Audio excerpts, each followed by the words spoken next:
Hello Vanshian lovers, welcome back to my channel. सबसे पहले thank you very much आप सभी के पेशेंस के लिए। आई नो आप लोगों ने बहुत वेट किया है न्यू वंशियन एफएफ के लिए। मेरा प्लान तो था कि नेक्स्ट वंशियन एफएफ मैं अंटिल द एंड को ही शुरू करूंगी, लेकिन अभी एक्चुअली ये ऑन गोइंग है, तो मैं देखना चाह रही थी कि ऑथर इसकी एंडिंग किस तरीके से लिखती हैं। लेकिन आज का एफएफ शुरू करने से पहले मुझे आप लोगों के कुछ क्वेश्चंस के जवाब देने हैं। अगर आप लोग इंटरेस्टेड ना हो तो आप लोग स्किप कर सकते हैं और डायरेक्ट एफएफ के एक्सप्लेनेशन से वीडियो को देख सकते हैं।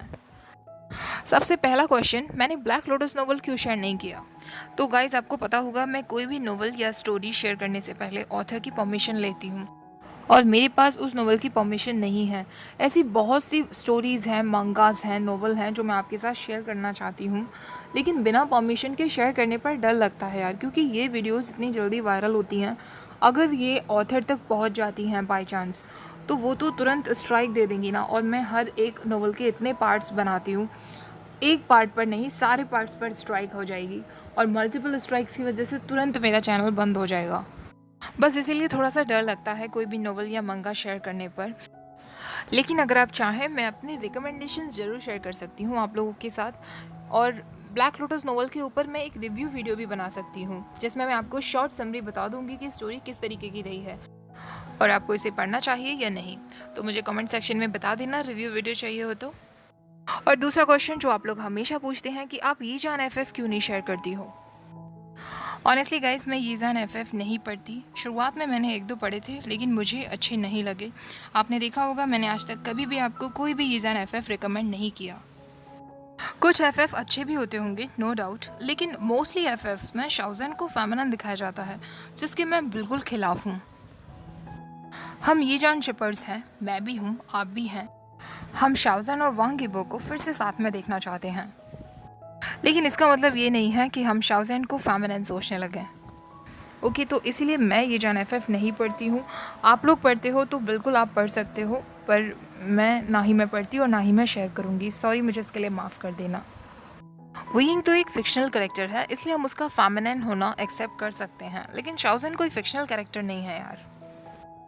ओके, तो काफ़ी समय से आप लोगों से बातें नहीं हो पा रही थी, इसलिए आज का इंट्रोडक्शन बहुत लंबा हो गया। अब ज़्यादा बातें ना करते हुए until the end fan fiction written by ABC का फर्स्ट पार्ट हिंदी एक्सप्लेनेशन शुरू करते हैं। विंग बुरी तरीके से घायल हो चुका था। उसे लग रहा था कि शायद अब वो नहीं बचेगा। वेनिंग उसे अपने साथ ले जा रहा था। वेनिंग उससे कह रहा था, मास्टर आप बिल्कुल चिंता मत करिए, मैं भी आपको वेंचिंग सिस्टर के पास ले चलता हूँ, आप बिल्कुल ठीक हो जाएंगे। लेकिन वेइंग को मरने का कोई डर नहीं था। उसे उन वैन लोगों का डर था जो उसके साथ रह रहे थे, और अगर उसे कुछ हो जाता तो उन लोगों का क्या होता। वो एक बार अपने हस्बैंड लान वांगजी से मिलना चाहता था। चिंची रोड पर जब वो दोनों अलग हुए थे, उसके बाद वो अपने हस्बैंड को नहीं मिला था। विंग ये सब सोच ही रहा था कि उसने काफ़ी सारा ब्लड वॉमिट कर दिया था। उसके दिमाग में अभी भी यही चल रहा था, अगर वो सच में मरने वाला है तो क्या वो मरने से पहले अपने हस्बैंड से मिल पाएगा। अब कहानी फ्लैशबैक में चली जाती है, जहां हमें पता चलेगा कि वेंग और वांगजी मैरिड कब और कैसे हुए। सनशॉट कैंपेन के दौरान चारों क्लान्स यानी कि नी क्लान, जांग क्लान, लैन क्लान और जिन क्लान, चारों क्लान्स मिलने वाले थे। तभी वांगजी वहां वेइंग के रूम में जाता है। वेइंग उससे कहता है, लैन वांगजी तुम्हें मुझसे क्या चाहिए? मुझे पता है तुम मुझसे क्या कहना चाहते हो। रिसेंटफुल एनर्जी मेरे दिमाग के लिए, मेरी बॉडी के लिए हार्मफुल है, ये सब मैं ऑलरेडी जानता हूँ। अगर तुम यही सब कहना चाहते हो तो नो थैंक्स। वांग जी कहता है, विगिंग मैं इस वजह से तुम्हारे पास नहीं आया, मैं तुमसे कुछ बात करना चाहता था। वांग जी का फेस काफ़ी हर्ट दिख रहा था। वेंग उससे पूछने लगा, फिर तुम मुझसे क्या कहना चाहते हो? वांग जी सिर्फ उसका नाम लेता है और उससे कुछ नहीं कह पाता। वेंग उसे कहता है, मेरे पास इतना समय नहीं है लैन वांग जी। तभी अचानक वांग जी उसके सामने घुटनों पर आ जाता है। वेंग कहता है, ये तुम क्या कर रहे हो? वांग जी उससे कहता है, विंग मैंने कुछ ऐसा किया है जिसे माफ़ नहीं किया जा सकता। जो मैं तुम्हें बताने वाला हूँ उसके बाद शायद तुम मुझे देखना पसंद नहीं करोगे। वांग जी को देखकर अब विंग को भी चिंता होने लगी थी, क्योंकि उसने वांग जी को इतना कमज़ोर पहले कभी नहीं देखा था। वांग जी अपनी बात को कंटिन्यू करते हुए कहता है, विंग अब हम एक युद्ध में हैं जिसमें रोज़ मौतें होती हैं, और अब मैं और इंतज़ार नहीं कर सकता, इसलिए मैं तुम्हें सच बता देना चाहता हूँ। विंग उसे शोल्डर से पकड़कर उठाने की कोशिश करता है और उससे कहता है, लंजा तुम ये क्या बातें किए जा रहे हो। लेकिन वांगजी नहीं उठता। वांगजी उससे कहता है, क्या तुम्हें हमारे फोरहेड रिबन का मतलब पता है विंग। विंग कहता है, इसका मतलब खुद पर कंट्रोल रखना होता है ना। जब तुम ड्रंक थे तो मुझे याद है तुमने मुझे कहा था कि फोरहेड रिबन को केवल पेरेंट्स, चिल्ड्रन या पार्टनर्स ही टच कर सकते हैं। अब वांगजी उससे कहता है, वियिंग तुम्हें याद है उस दिन कोल्ड पॉइंट केव में मैंने क्या किया था। वियिंग कहता है, मुझे याद है तुमने उसे मेरे रिस्ट पर बांधा था, लेकिन वो तो तुमने मुझे बचाने के लिए किया था ना, और मैंने ही तुम्हें उसे मुझ पर बांधने के लिए कहा था। वांगजी कहता है, वियिंग उस दिन मैं केवल बेचिन का इस्तेमाल करके भी अटैक्स को रोक सकता था। उस दिन जब मैं तुम्हारे रिस्ट पर वो फोरहेड रिबन बांध रहा था तो मुझे पता था कि मैं क्या कर रहा हूँ, लेकिन मुझे सीक्रेटली सब कुछ अच्छा लग रहा था। वियिंग कहता है, लंजा तुम्हारे कहने का क्या मतलब है। वांगजी कहता है, वियिंग ऐसा लैन क्लैन में वेडिंग सेरेमनी के एंड में किया जाता है, और उसके बाद हमारे एंसेस्टर्स लैन ही हमारे सामने आई और उनके सामने हमने 3 बार वाउस भी लिए और उन्होंने हमें अपनी ब्लेसिंग्स दी। मुझे रिग्रेट नहीं मैंने उस दिन जो भी कुछ किया, लेकिन मुझे पता था कि मैं गलत कर रहा हूँ। अपने एंसेस्टर लैनी के जाने से पहले मैंने उनकी मिसअंडरस्टैंडिंग को भी क्लियर नहीं किया। वियिंग को याद आता है कि लैनी जाने से पहले उन दोनों से क्या कह गई थी।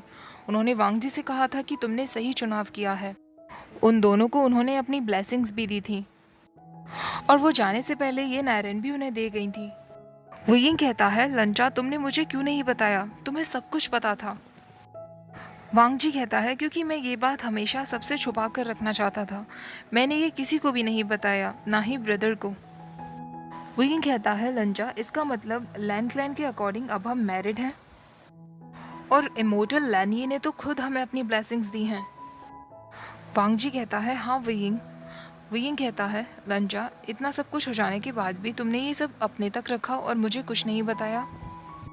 तुम मैरिड होकर भी अकेले रहना चाहते हो और मुझे इस सब के बारे में कुछ बताना भी नहीं चाहते, जिससे मुझे ऐसा फील हो कि मैंने तुम्हारे साथ धोखा किया है। वांगजी कहता है, वियिंग इसे धोखा नहीं कहेंगे, क्योंकि तुम्हें मैरिज के बारे में कुछ पता ही नहीं था। सिर्फ मुझे और मेरी एंसेस्टर लैनी को ही इस मैरिज के बारे में पता है। वियिंग कहता है, उसके बाद भी मैंने बार बार तुम्हारे फोरहेड रिबन को टच करने की कोशिश की, लेकिन तुमने मुझे कभी नहीं रोका। वांगजी कहता है, मैं तुम्हें रोक ही नहीं पाया। वियिंग कहता है, लंजा तो तुम कब से मेरे लिए फीलिंग्स रखते हो। वांगजी कहता है, पहले दिन से ही, जब मैंने क्लाउड रेसेस में एंट्रेंस पर तुम्हें देखा था और हम दोनों के बीच में लड़ाई हुई थी। ये सुनकर वियिंग वांगजी से कहता है, तुम मुझसे क्या एक्सपेक्टेशन रखते हो। वांगजी कहता है, कुछ नहीं, मैं बस तुम्हें अपनी फीलिंग्स के बारे में बताना चाहता था, और मैं चाहता हूँ कि तुम मुझे माफ़ कर दो। मैंने तुम्हारी नॉलेज के खिलाफ ये सब कुछ किया। मैं किसी भी तरीके का कोई रिग्रेट नहीं रखना चाहता था, इसलिए मैं तुम्हें सब बता देना चाहता हूँ। वियिंग कहता है, मैंने तुम्हें इतना निराश होते हुए कभी नहीं देखा। वांगजी कहता है, मुझे बहुत डर लग रहा था वियिंग। मेरे ब्रदर का कुछ पता नहीं चल रहा था, मेरे हस्बैंड का कुछ पता नहीं चल रहा था।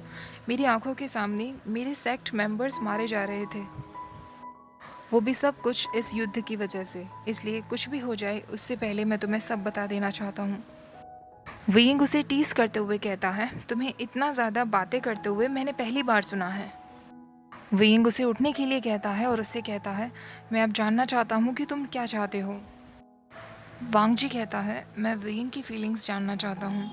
वियिंग मेरे बारे में क्या थॉट्स रखता है। वियिंग को हार्ट ब्रोकन फील होता है। वो वांगजी से नज़रें चुराने लगता है। वियिंग उससे कहता है, लंजा मैं वो वियिंग नहीं जो पहले हुआ करता था। अब मैं कभी भी पहले वाला वियिंग नहीं हो सकता। जिस वियिंग के साथ तुम्हारे एंसेस्टर ने तुम्हें ब्लेसिंग्स दी थी, मैं वो वियिंग नहीं हूँ। वांगजी कहता है, वियिंग हमेशा वियिंग ही रहेगा। वियिंग की आंखों में आंसू आने लगते हैं और वो वांगजी से कहता है, तंजा क्या तुम्हें समझ नहीं आता, मैं वो वियिंग नहीं जो तुम्हारे साथ खड़ा रह सके। मैंने डेमोनिक कल्टीवेशन का रास्ता चुना है। मैं कभी भी अपनी तलवार का इस्तेमाल नहीं कर सकता। वांगजी उससे कहता है, तुम बार बार ये क्यों कह रहे हो कि तुम चेंज हो गए हो। वियिंग, मैं जानना चाहता हूँ कि तुम क्या चाहते हो। वियिंग फिर दुखी मन से कहता है, लंजा मैं चाहता हूँ तुम अपनी फीलिंग्स मेरे लिए मत रखो। वांगजी को उस पर विश्वास नहीं होता और वो उससे फिर पूछता है, वियिंग तुम क्या चाहते हो। मुझे पता है तुम झूठ बोल रहे हो। मैं जानना चाहता हूँ तुम बार बार ये क्यों कह रहे हो कि तुम पुराने वेइंग नहीं हो। वेइंग रोने लगता है। वांगजी उसकी तरफ बढ़ता है और उससे कहता है, वेइंग प्लीज़ मुझे बताओ। वेइंग कहता है, लंजा मैं सेल्फिश होना चाहता हूँ लेकिन मैं नहीं हो सकता। वांगजी फिर उसकी तरफ बढ़ता है और उससे कहता है, वेइंग मैं तुमसे प्यार करता हूँ। वेइंग की आंखों में और भी ज़्यादा आंसू आने लगते हैं और वो वांगजी को गले लगा लेता है। वेइंग उससे कहता है, लंजा मैं तुम्हें कुछ बताने वाला हूँ, प्लीज़ मुझसे प्रॉमिस करो तुम किसी को नहीं बताओगे। वांगजी कहता है, मैं प्रॉमिस करता हूँ। वेइंग कहता है, लंजा अब मैं कभी भी कल्टीवेशन का सही रास्ता नहीं अपना सकता। मैं डेमोनिक कल्टीवेशन नहीं छोड़ सकता। मैं वो हस्बैंड नहीं बन सकता जिससे तुमने प्यार किया था। वांगजी की आंखों में आंसू आने लगते हैं। वेइंग उससे कहता है, लंजा तुम क्यों रो रहे हो। वांगजी कहता है, वेइंग मैं समझ गया हूँ तुम क्या कहना चाह रहे हो। मुझे माफ़ कर दो, मैं तुम्हें पहले नहीं समझ पाया। मुझे सारे साइंस नोटिस करने चाहिए थे। मैं तुम्हारे साथ तब नहीं था जब मुझे तुम्हारा साथ देना चाहिए था। लेकिन मेरे लिए तुम अभी भी वही वेइंग हो जो दयालु है, जिसका दिल बहुत अच्छा है, जो दूसरों की भलाई के बारे में सोचता है, जिससे सब बहुत प्यार करते हैं और जिससे मैंने प्यार किया था। वेइंग को लग रहा था कि ये सब कुछ एक सपना है, एक ऐसा सपना जो उसने कभी नहीं सोचा था कि कभी रियलिटी में बदलेगा। वांगजी फिर उससे पूछता है, वेइंग तुम क्या चाहते हो। वांगजी के दूसरी बार पूछने पर आखिरकार वेइंग उससे कह ही देता है, लंजा मैं तुम्हें चाहता हूँ। वांगजी कहता है, मैं हमेशा तुम्हारे साथ हूँ। और यहाँ पर फ्लैशबैक ख़त्म हो जाता है। वेंचिंग वेइंग को उठाने की कोशिश करती है। वेइंग कहता है, वेंचिंग मुझे बहुत दर्द हो रहा है। वेंचिंग कहती है, मैं समझ सकती हूँ वेइंग, तलवार तुम्हारे अंदर तक गई है लेकिन मैं कोशिश करूँगी। वेइंग फिर अपनी आंखें बंद करने लगता है, यही सोचकर कि शायद इससे उसका पेन थोड़ा कम हो जाएगा। और वो सोचने लगता है, लंजा शायद अब मैं कभी तुम्हें नहीं मिल पाऊँगा। वेइंग जैसे ही आंखें बंद करता है फिर फ्लैशबैक शुरू हो जाता है। ये तब की बात थी जब वो लोग नाइटलेस सिटी पर युद्ध के लिए जाने वाले थे। वेइंग ने अपना हेड वांगजी के शोल्डर्स पर रखा हुआ था और वो दोनों आपस में बातें कर रहे थे। वांगजी उससे कह रहा था, कल फाइनली हमें युद्ध के लिए जाना है। वार खत्म होने के बाद हम क्लाउड रेसेस और लोटस कोव को रीबिल्ड करेंगे। उसके बाद मैं जैंग क्लैन में तुमसे शादी करने का ऑफर रखूँगा। हम दोनों शादी करेंगे। कुछ समय हम अपने अपने सेक्ट को देंगे और बाकी का समय हम एक दूसरे के साथ बिताया करेंगे। वेइंग कहता है, बिल्कुल मेरे अंकल शाओ शिनचैन और उनके पार्टनर सोंग लैन की तरह। हम दोनों भी हंग गुंजन और यीलिंग पैट्रियार्क कहलाएंगे। वांगजी कहता है, नहीं, हम हमेशा लैन वांगजी और वे वुशन ही कहलाएंगे। वेइंग कहता है, लंजा इतनी स्वीट बातें करने से पहले मुझे वार्निंग दिया करो। मेरा पुअर हार्ट ये सब नहीं झेल पाएगा। वांगजी उसे फोर हेड पर किस करता है। अब वेइंग उससे कहता है, लंजा हम दोनों ट्वेल्व कल्टीवेट नहीं कर पाएंगे। मैं तुम्हें चाइल्ड भी नहीं दे पाऊंगा। लंजा क्या तुम्हें चाइल्ड नहीं चाहिए। वैसे कल्टीवेटर पेयर चाइल्ड बेयर कर सकता है अगर वो सक्सेसफुल रहा तो। वांगजी कहता है, वेइंग मेरे लिए काफ़ी है। वेइंग कहता है, नहीं लंजा, मेरे पास अब कोर भी नहीं है। वांगजी उसे गले लगाता है और उससे कहता है, वेइंग ये बात सच है कि शुरुआत में मैं तुम्हारी स्किल्स की वजह से तुम्हारी तरफ अट्रैक्टेड था, लेकिन अब मैं तुमसे प्यार करता हूँ। तुम्हारे पास कोर हो या ना हो, तुम हमेशा मेरे वेइंग रहोगे, वो वेइंग जो सिर्फ प्यार डिजर्व करता है। वेइंग कहता है, अपने हस्बैंड का प्यार। वांगजी कहता है, सबका प्यार। वेइंग कहता है, लेकिन लोग मुझसे डरते हैं लंजा। वांगजी कहता है, वो इसलिए डरते हैं क्योंकि वो तुम्हें जानते नहीं हैं। वेइंग फिर वांगजी से पूछता है, लंजा मैं तुम्हें चाइल्ड नहीं दे पाऊंगा। वांगजी कहता है, क्या तुम चाइल्ड चाहते हो, हम अडॉप्ट कर लेंगे। हम उसे लव और केयर देंगे। हम उसे पेरेंट्स का वो सारा प्यार देंगे जो हम दोनों को नहीं मिला। वेइंग कहता है, लंजा तुम सच में ये सब करना चाहते हो। तुम अपनी पूरी लाइफ मेरे जैसे साधारण इंसान के साथ वेस्ट कर दोगे।